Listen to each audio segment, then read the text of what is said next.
తెలుగుదేశం ప్రభుత్వం అధికారంలోకి వస్తే సంక్షేమ పథకాలు ఆగిపోతాయని అబద్ధపు ప్రచారం చేస్తున్నారని మైలవరం టీడీపీ అభ్యర్థి వసంత కృష్ణప్రసాద్ అన్నారు. సోమవారం ఇబ్రహీంపట్నం మండలం తుమ్మలపల్లి గ్రామంలో ఎన్నికల ప్రచారం నిర్వహించారు.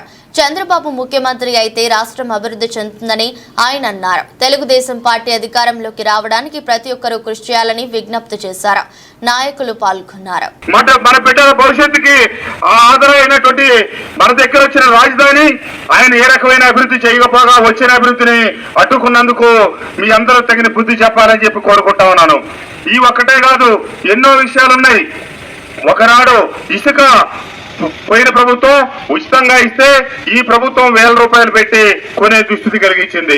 అంతేకాకుండా మద్యం ఒకనాడు 80 రూపాయలు 90 రూపాయలు ఉన్నదాన్ని రేటు తక్కువ ఉంటే పేదలు తాగుతా ఉన్నారు కాబట్టి రేటు పెంచి వాళ్ళ తాగుడు అలవాటు మానిపించి దశల వారీగా మద్య నిషేధం చేసి 2024 ఎన్నికల నాటికి సంపూర్ణ మద్య నిషేధం చేస్తాను, స్టార్ హోటల్లో తప్పితే ఎక్కడ మద్యం దొరకని పరిస్థితి చేస్తానని చెప్పి 80 రూపాయలు 300 రూపాయలు చేసి ఈ రోజున వచ్చే 15 సంవత్సరాలు ఆ కార్పొరేషన్ ద్వారా వచ్చే ఆదాయం మొత్తం బ్యాంకుల్లో తనఖా పెట్టి డబ్బు తీసుకొచ్చి ఇక్కడ డబ్బు వృధా చేశారు.